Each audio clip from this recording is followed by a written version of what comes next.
4వ తరగతి తెలుగు సంసిద్ధత 8వ రోజుకి స్వాగతం. ఇక్కడ భాషా క్రీడ టీచర్ చేయిస్తారు. కృత్యం కింది పదాలను చదవండి. వాటిలో ఘ, ఛ, జ, క, ర, మ ఒత్తుల పదాలకు 0 చుట్టండి. ఇక్కడ ఎలా అయితే ఉన్నాయో ఒత్తులు అలా వీటిల్లో ఏమైనా కనిపిస్తే మనం 0 చుట్టాలి. ఆల్రెడీ మొగ్గలో గాకి 0 చుట్టేశారు. ఇక్కడ మిగిలిన చూద్దాం. దిగ్గజంలో గాకి గావత్తుంది, సో దీనికి 0 చుడుతున్నాను. ఉగ్గుపాలు గూకి గావత్తుంది. రచ్చ చాకి చావత్తుంది. కుచ్చులు చావత్తుంది. గచ్చునేల చావత్తుంది. సజ్జ జావత్తుంది. బుజ్జాయి జా కింద జావత్తు. సజ్జనులు జా కింద జావత్తు. అక్క కాకి కావత్తు. చక్కెర కేకి కావత్తు. ఉక్కుపాదం కూకి కావత్తు. కర్ర రాకి రావత్తు. గుర్రం రాకి రావత్తు. బర్రెపాలు రేకి రావత్తు. అమ్మ మాకి మావత్తు. కమ్మని మావత్తు. నిమ్మకాయ మావత్తు. 0 చుట్టేసాం. కింది వాక్యాలను చదవండి. చిత్రం చూసి ఇలాంటి వాక్యాలు మరికొన్ని చెప్పండి. ఇక్కడ నేను చదువుతాను. కొన్ని వాక్యాలు మీరు ఓన్గా ప్రిపేర్ చేసుకోవాలి. కొబ్బరి చెట్టు ఎత్తుగా ఉంటుంది. పిచ్చుక గూడు కట్టింది. ఆకాశంలో చుక్కలు ఉన్నాయి. తెల్లని జాబిల్లి అందంగా ఉంది. నల్లని కుక్క వేగంగా పరిగెత్తింది. సో ఇక్కడ ఉన్న పిక్చర్ గురించి చక్కగా వీళ్ళు చెప్పారు. చదవడం, రాయడం. కింది ఒత్తు పదాలను చదవండి. అవే ఒత్తులను ఉపయోగించి పదాలను రాయండి. అగ్గి, దగ్గు. అంటే ఏదైతే ఇక్కడ ఒత్తుందో ఆ ఒత్తు ఒక పదం రాయాలి. పొట్ట, గొట్ట. గుడ్డు, లడ్డు. సుత్తి, కత్తి.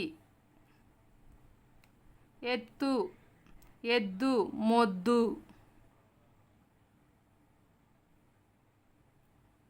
చిన్ని, అన్న. ముచ్చట, అచ్చట. గజ్జెలు, సజ్జలు. జాగి జావత్తిస్తున్నా. మధ్యల, బద్ద.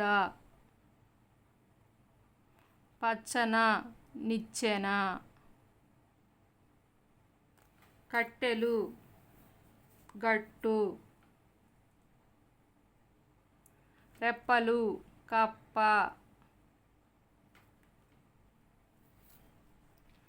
కింది ఖాళీలలో సరైన ద్విత్వాక్షరాలను రాయండి, చదవండి. ద్విత్వాక్షరం అంటే ఏ అక్షరానికైనా అదే ఒత్తు కలిపి రాస్తే దాన్ని ద్విత్వాక్షరం అంటారన్నమాట. కన్న తల్లి. ఈ నా ఇక్కడ రాయాలి, లి ఇక్కడ రాయాలి. కొర్ర, బొవ్వ. శుద్ధ ముక్క. మర్రి చెట్టు.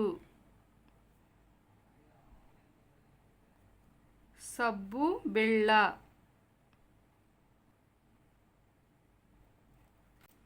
కింది ద్విత్వాక్షర పదాలను సరిచేసి రాయండి, చదవండి. ఇక్కడ వీటిని మనం సరిచేసి రాయాలి. అంటే కొన్ని ఒత్తులు ఇవ్వలేదన్నమాట. ఒత్తులు పెడదాం. అమ్మ మాకి మా ఒత్తిస్తే అమ్మ అవుతుంది. లక, లక్క. వధు దూకి దావత్తు పెడితే వద్దు. కర రావత్తిస్తే కర్ర. బల లాకి లావత్తిస్తే బల్ల. అత తాకి తావత్తిస్తే అత్త. అన అన్న. బసు సూకి సావత్తిస్తే బస్సు. గవ వాకి వావత్తిస్తే గవ్వ. నెయ్యి ఈకి యావత్తిస్తే నెయ్యి. అవ అవ్వ.